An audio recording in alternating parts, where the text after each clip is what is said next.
Antara pelajaran yang pernah disampaikan oleh Nabi yang diajarkan kepada Mu'adz bin Jabal, ya Mu'adz, atau kama qala Rasulullah sallallahu alaihi wasallam, wahai Mu'adz, wa'allimuka du'aan, aku akan ajarkan kepadamu satu doa. Ya, dan jelas kalimatnya.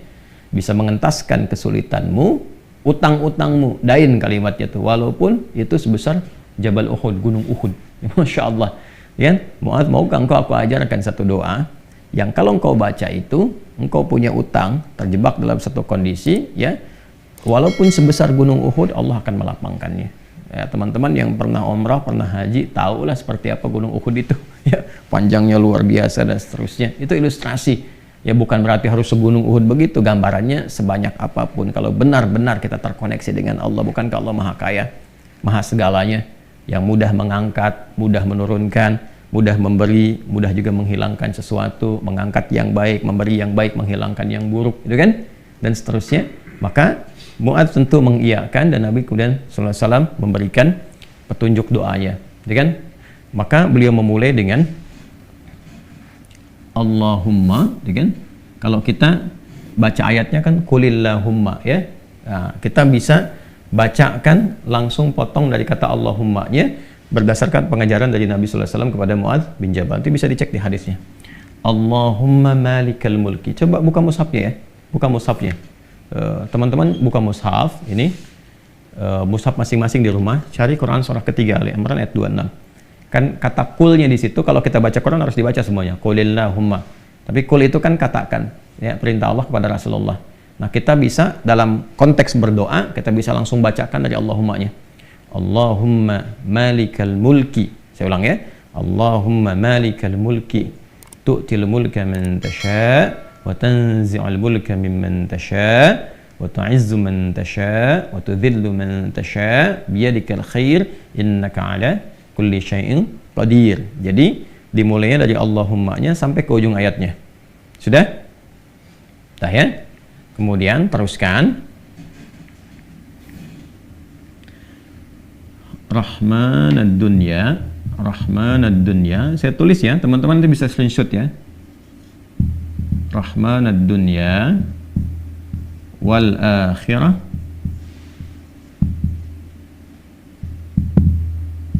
Rahman ad-dunya wal akhirah wa rahimahuma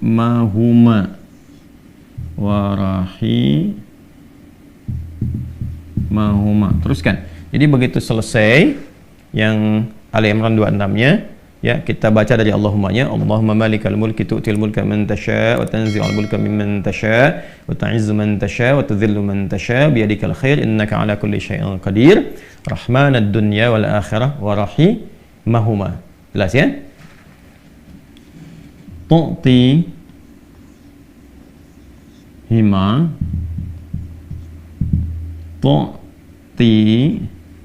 hima, itu kan? Man tasha'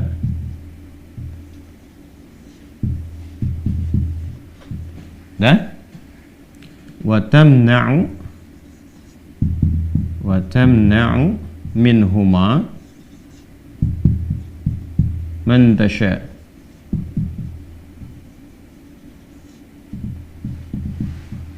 Dah? Sudah? Rahman ad-dunya wal akhirah wa rahimahuma, asalnya ya Rahman ad-dunya wal akhirah, karena kita ingin cepat. Biasanya kan orang memohon tuh kalau punya utang pengen cepat dilepaskan kan, maka caranya biasanya dilepaskan huruf ya-nya dan menunjukkan ini fathah untuk menunjukkan ada ya sebelumnya. Asalnya ya Rahman ad-dunya wal akhirah, kita percepat supaya kita minta sesuatu dipercepat. Rahman ad-dunya wal akhirah wa rahimahuma tu'tihima man tasha' wa tamna'u minhuma, ya kan? Man tasha'. Allahumma malikal mulki tu'til mulka man tasha'. Ya Allah yang menggenggam segenap kekuasaan, Engkau memberikan kekuasaan pada siapa yang Engkau kehendaki. Wa tanzi'ul mulka mimman tasha', dan juga mencabut, mengambil kekuasaan dari siapa yang Engkau kehendaki. Wa tu'izzu man tasha', Engkau mengagungkan, mengangkat siapa yang Engkau kehendaki. Wa tudhillu man tasha', dan Engkau bahkan merendahkan di antara makhlukmu yang Engkau kehendaki sesuai dengan hukum-hukummu. Biyadikal khair, segala ketetapan kebaikan dan segala kemuliaan ada dalam ketetapanmu. Innaka 'ala kulli syai'in qadir, hanya Engkau yang paling kuasa untuk menetapkan segala hal. Rahman ad-dunya wal akhirah, ya Allah, yang maha pengasih, yang sempurna kasihnya dalam urusan dunia dan akhirat. Wa rahimahuma, dan sempurna kasih sayangnya dalam segala urusan dunia dan akhirat. Tutihi man tasya, engkau memberi siapapun, baik di langit ataupun di bumi, kepada siapa yang engkau kehendaki. Wa tamna'u minhum man tasya, engkau pun bisa mencegah apapun terjadi bagi siapapun makhlukmu di langit ataupun di bumi. Jadi kita mengambil dua hal nih, yang baik Allah kasih, dari yang buruk-buruk dicegah, gitu kan? Kemudian ini yang paling indah, aghnini bi rahmatika, ya Allah lapangkan aku. Aghni itu dari kata ghina, aghna yughni, aghni asal katanya dari kata ghina, sesuatu yang lapang dari segi harta, kayakan. Kadang diambil majas untuk mengayakan hati. Di sini maksudnya ke materi. Kayakan aku ya Allah, berikan aku kecukupan yang melapangkan aku, ya kan, dari urusan-urusanku. Maksudnya ini terkait hutang. Bi rahmatika, dengan rahmatmu.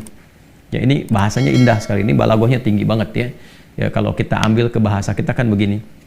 Ya Allah, yang paling sayangkan engkau, yang paling punya kan engkau, yang menguasai dunia dan akhirat kan engkau, yang memiliki kebaikan kan engkau, yang mencegah dari segala yang sulit pun kan engkau, yang punya solusi semuanya engkau.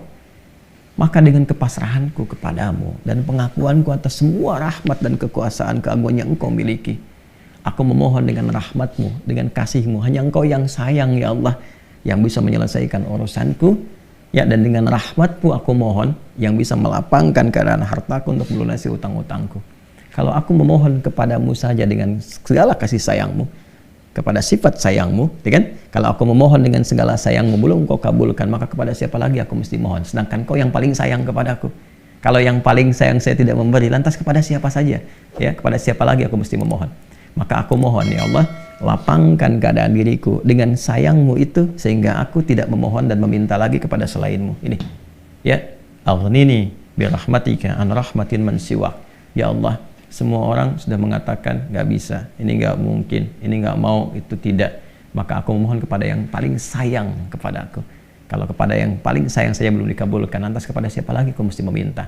Mohon lapangkan diriku dan berikan aku kekuatan, sehingga dengan rahmatmu aku tidak meminta kepada siapapun selainmu. Ini indah banget nih kalau kita turunkan dalam bentuk pemaknaan yang balaghahnya. Ini teman-teman doanya.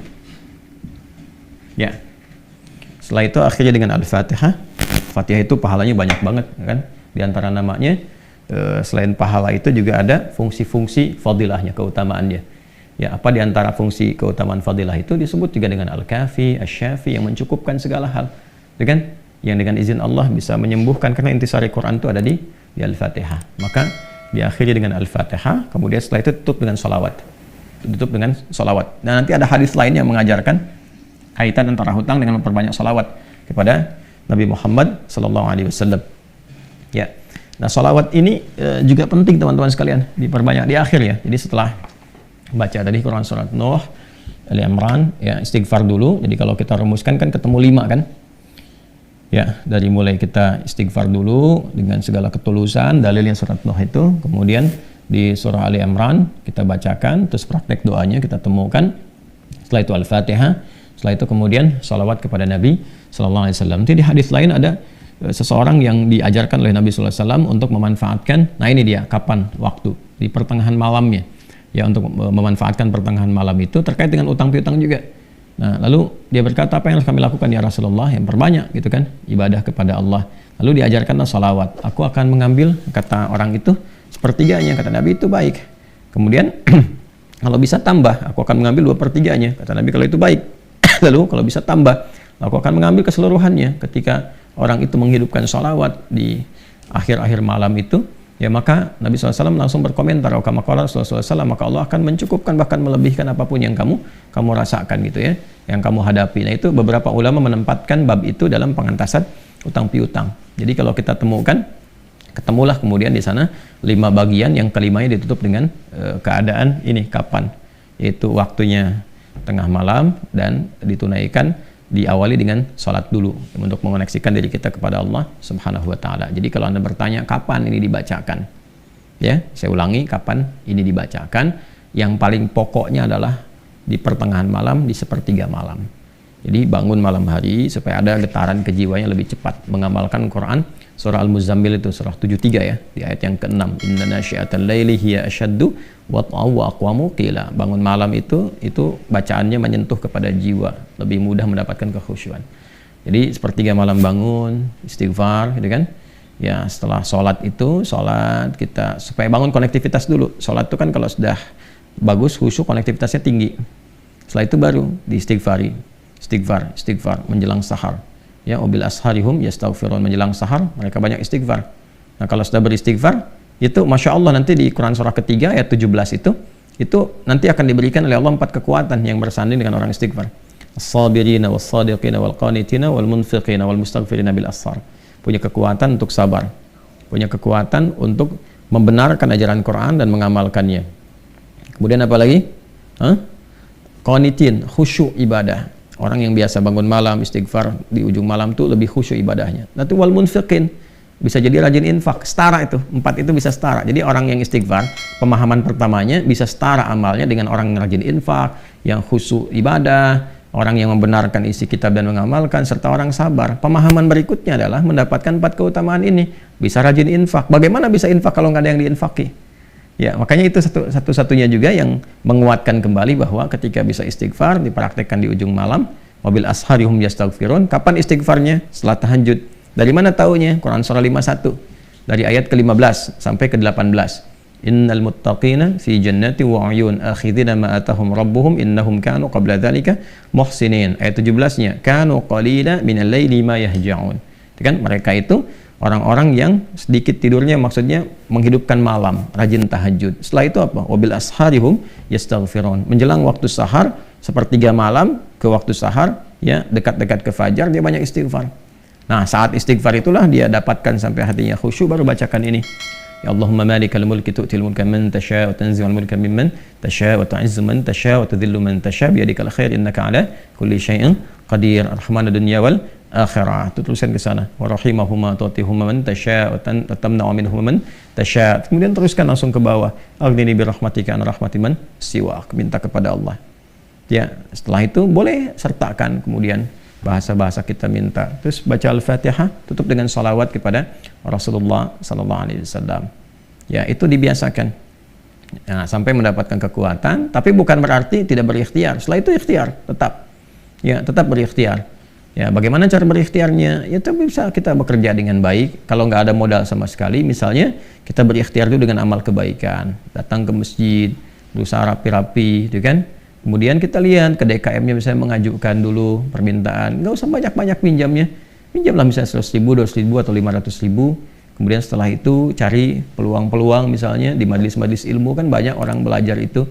Ya belilah modal tertentu, beli makanan atau minuman, terus kontak ke DKM-nya sampaikan, ya supaya nanti ada sinergi antara jamaah dengan yang dagang. Bicara dengan baik-baik sehingga nanti diumumkan, ustadznya juga menyampaikan, berikan kelapangan kepada teman-teman yang sedang misalnya mencari rezeki berjualan, dapat dari situ, tambahkan lagi berdoa. Bisa jadi tiba-tiba Allah berkehendak menggerakkan orang-orang tertentu yang baik dan sebagainya, ya kan?